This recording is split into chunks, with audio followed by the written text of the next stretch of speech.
है friends, welcome to my channel. तो friends, आज हम देखने वाले हैं कि मल स्टूल का सामान्य स्वरूप किस प्रकार होता है। तो सबसे पहले हम देखेंगे इसका भौतिक स्वरूप क्या होता है और दूसरा होता है माइक्रोस्कोपिक। तो भौतिक में सबसे पहले देखेंगे कि मल का जो सामान्य त्याग होता है वह प्रतिदिन के हिसाब से कितने बार होना चाहिए। तो सामान्यतः 2 बार होना चाहिए या 2 से 4 के बीच में भी हो सकता है। दूसरा है प्रतिदिन मल त्याग की मात्रा कितनी होनी चाहिए। तो प्रतिदिन जो मल की त्याग की मात्रा होती है वह 150 से 200 ग्राम होना चाहिए।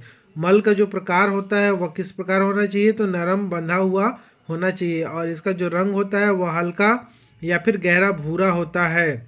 और इसमें जो गंध होना चाहिए वह गंध जो होता है कार्बनिक पदार्थ सी श्वास होना चाहिए, श्वास। और प्रतिक्रियात्मक जो पीएच मान होती है वह 6.9 टू 7.2 होना चाहिए।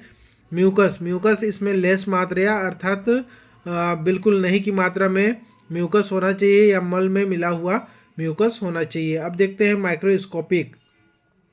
तो माइक्रोस्कोपिक में जो है अपाचित एवं अपचनीय भोजन के टुकड़े विस्तृत जानकारी इसी अध्याय में आपको बताएंगे। आगे एपिथेलियल कोशिकाएं और बैक्टीरिया जो होते हैं सामान्य आंत में रहने वाले असंक्रामक, और प्रोटोजोआ जो भी सामान्य में आंत में रहने वाले जो असंक्रामक प्रोटोजोआ आते हैं उनकी उपस्थिति होती है।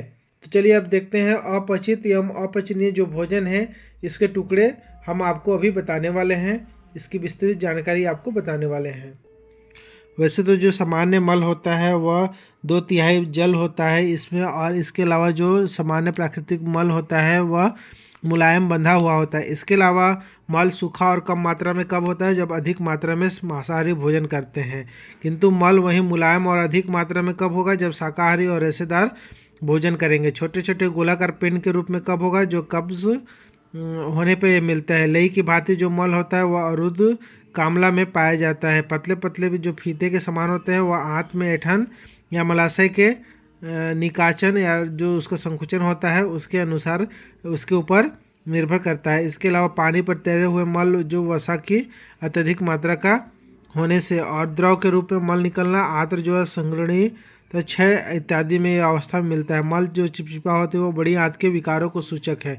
वहीं पतले बेलन के रूप में जो होता है मलाशय की जो संकुचन होती है उसका कारण यह होता है। और पतले फीते के समान मल का निकलना यह होता है कि मल द्वार में कैंसर, सिफिलिस या गोनोरिया के कारण यह संकुचित हो चुका है, इसका जो चौड़ाई वह कम हो गया। अधिक आयतनकारी जल के समान जो पतला मल होता है वह वसा या प्रोटीन, इसके अलावा दस्त, पेचिश इन सभी में होता है। और कठोरता जो होता है यह उसकी जो कठोरता जो होती है वह पखाने के जो गुदा नलिका होते हैं रेक्टम में रहने के समय पर निर्भर करता है। इसी से वह कड़ा और नरम इसी के मतलब आधार पर निर्भर करता है। तो उम्मीद करता हूँ ये वीडियो आपको पसंद आया होगा। और भी नए रोचक जानकारी के साथ नए वीडियो के साथ मिलेंगे। तब तक के लिए जय हिंद, धन्यवाद, जय भारत।